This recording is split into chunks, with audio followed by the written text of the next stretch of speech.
pada sebuah seminar yang diadakan oleh kampus, Radit, mahasiswa baru, sangat terpesona oleh seminar yang disampaikan oleh alumninya yang adalah sukses menjadi seorang financial planner dan social media superstar. Halo adik-adik, hari ini saya sangat senang karena saya diundang untuk memberikan sepatah dua patah kata untuk memotivasi adik-adik generasi emas yang akan menjadi garda terdepan untuk kemajuan bangsa kita. Beri tepuk tangan untuk kalian semua. Banyak orang yang kuliah karena ikut kata teman. Ada juga yang ngikutin kata orang tua. Yang lebih cilaka lagi, gambling gitu ya, bonda-bandi. Karena nggak tahu mau kuliah di mana, jurusan apa. Tapi saya percaya bila mana adik-adik memiliki masa depan yang sukses dan mampu untuk membahagiakan orang tua dan keluarga adik-adik di masa depan. Banyak orang yang tidak tahu. Mereka ingin sukses, tetapi mereka tidak tahu bagaimana cara untuk menjadi sukses. Mereka ingin kaya, tetapi mereka juga tidak tahu bagaimana cara untuk menghasilkan uang. Namun, tahukah kalian bila mana inti untuk menjadi sukses adalah seberapa besar keinginan kalian, hasrat, kemauan, usaha kalian untuk mencapai tujuan dengan cara mencari kesempatan. Kesempatan itu ada di mana-mana, namun banyak orang yang buta dan tidak menghargai kesempatan yang ada di depan mata mereka. Radit, mahasiswa baru, Maharu, yang mendengar kata-kata itu decak kagum, tergeleng-geleng sambil ngiler, pengen cepat kaya karena terkena genjutsu motivasi dari alumninya yang berbicara bagaikan motivator handal, yang tentu saja naiknya ke sini aja naik mobil Mercy, bro.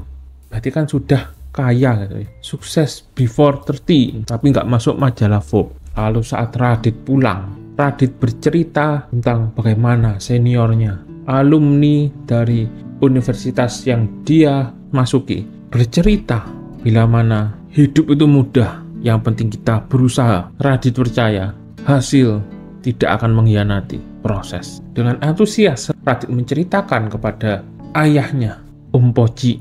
Om Poci dengan senang hati, dengan penuh senyuman, dengan penuh tawa, sedikit anggukan, mendengarkan cerita anaknya. Lalu bertanya kepada Radit, apa rencana kamu setelah lulus kuliah dari yang kamu dapatkan dari kata-kata atau seminar dari alumni kamu? Lalu Radit mulai mengatakan, saya akan belajar dengan sangat rajin, mengejar untuk IP 4, lulus cum laude, ikut organisasi yang banyak kalau bisa jadi ketua gitu. Lalu cari kerja yang bagus, perusahaan yang besar dan bonafit, cari pengalaman, ya sekitar 5 tahun sampai 10 tahun saya akan meniti tangga karir sampai saya mendapatkan posisi manajer. Lalu saya akan nabung, saya akan membuka sebuah startup, dapat injek uang 1 triliun dan akan menjadi unicorn yang akan membanggakan papa, keluarga, dan juga bangsa ini.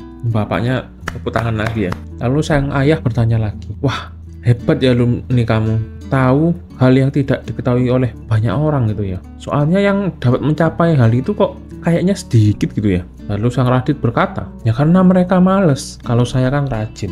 Mereka tuh, saya ini beda dengan orang yang lain. Saya ini jenius, pekerja keras, berilmu, muda, berpengetahuan. Lalu sang ayah Om Poci berkata, boleh kamu memiliki cita-cita yang besar, tapi ingat, jangan mudah percaya apa kata orang. Belum tentu apa yang dikatakan itu seindah yang dijanjikan, yang diucapkan. Banyak ada orang-orang itu yang menjual mimpi, namun belum tentu mimpi tersebut bisa menjadi kenyataan. Boleh berpikir positif, boleh memiliki semangat juang yang tinggi, namun tetap realistis, belajar, maka akan semakin dekat kamu mencapai tujuan yang kamu inginkan. Jangan terlalu banyak berharap, takutnya nanti kamu kecewa. Lalu Radit sambil bergumam menyatakan ketidaksetujuannya. Wah papa ini orang kolot. Zaman sekarang itu orang bisa kaya muda pak, bisa pensiun muda. Dulu orang mau ke bulan tuh nggak tahu gitu ya caranya. Sekarang orang sudah gampang ke bulan, bisa PP ke bulan tuh cuma dalam hitungan bulan, bah. Wah, papa ini kolot. Lalu papa Radit lagi-lagi mengatakan, tadi papa dengar kamu disarankan untuk mencari kesempatan. Apa sih bedanya mencari kesempatan dan menciptakan sebuah kesempatan? Lalu Radit berkata, menciptakan kesempatan? Kalau kesempatan bisa diciptakan, nggak banyak orang yang miskin, Pak. Karena langka harus dicari. Butuh usaha ekstra, Pak. Lalu Om Poci berkata, kalau gitu carinya di mana? Radit pun menjawab, ya di perusahaan gede lah, Pak. Di sana banyak orang berduit yang akan menjadi mentor kita, Pak. Yakin mereka mau mentorin kamu? Yang ada ujung-ujungnya kamu bisa-bisa dimanfaatin. Orang yang sudah mencapai posisi tinggi tidak akan begitu baik untuk merelakan posisinya untuk diduduki oleh menti-mentinya, anak-anak muda. Yang ada kamu akan dijadikan dalam tanda kutip pembantunya yang bisa disuruh-suruh, biaya murah, apalagi nanti dia merasa kamu tanggung budi padanya. Yang ada kamu akan menjadi menti selamanya. Lalu Radit berkata, loh tapi teman-teman aku semuanya yakin kok cara ini cara yang benar. Buktinya yang di sosmed-sosmed itu yang diajarkan ya ini lagi, itu lagi. Kalau nggak bener ya nggak mungkin diajarin terus loh, Pak. Masa orang ketipu terus? Nah itu masalahnya. Kalau begitu mudah untuk menciptakan lapangan pekerjaan, mencari keuntungan, negara ini pasti sudah menjadi negara yang sangat kaya. Orang-orangnya tidak ada yang miskin. Dan jangan sampai kita dibodoh-bodohin, karena ingat ada peribahasa, orang yang tertipu lebih susah untuk diyakinkan bila mana dia tertipu daripada kita menipunya lagi. Bisa jadi banyak orang yang tidak ingin mengakui bila mana mereka tertipu, hingga mereka akan supaya mereka tidak terlalu sedih, mereka bisa menggunakan coping bila mana ini uang kuliah hidup, ini uang belajar, ini adalah rencana Tuhan supaya saya tidak ditipu lebih besar. Bagus bila mana mereka belajar untuk benar-benar menjadi cerdas dan tidak gampang dibodohi lagi. Jadi seringkali orang akan menggunakan cara yang sama. Hal inilah yang dikatakan oleh Einstein bila mana kegilaan adalah menginginkan hasil yang berbeda dengan cara yang sama. Jadi ayo coba kamu harus berlatih untuk kembangkan cara berpikir dengan melakukan kerja nyata, pengalaman nyata, dan jangan sampai kamu menganggap bila mana dunia ini itu sangat baik. Kejahatan ada di mana-mana, tetapi jangan sampai kamu menjadi korban karena kesalahan diri kamu atau kebodohan kamu sendiri. Sebenarnya banyak orang yang salah kaprah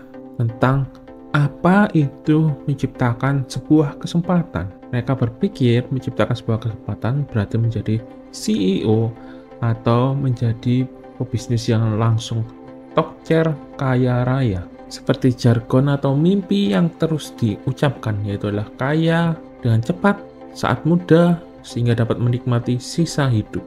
Sebenarnya menciptakan sebuah kesempatan itu sangat dipengaruhi oleh apa yang kamu miliki, keadaanmu, sumber daya yang kamu miliki, bakat yang kamu miliki. Saat ini apa yang dapat kamu lakukan, yaitu adalah proses setahap demi setahap. Tidak ada yang mengatakan usaha akan menjamin pasti kamu akan sukses. Bila dengan berusaha keras saja semua permasalahan akan selesai, semua orang akan jadi sukses, sudah pasti tidak ada orang yang miskin dan orang yang sengsara di dunia ini. Sebenarnya mencari maupun membuat sebuah kesempatan sama-sama akan memerlukan usaha, waktu, dan hasil yang tidak dapat terukur. Namun bila mana kita mencari dengan membabi buta tanpa mengetahui apa yang sebenarnya kita cari, atau itu hanya katanya orang, katanya, dan bisa saja itu merupakan kebohongan yang dipercaya oleh banyak orang, kaya dengan cepat, kaya dengan mudah. Yang ada kamu hanya akan buang-buang waktu, buang-buang tenaga, dan menjadi kecewa dan sakit hati.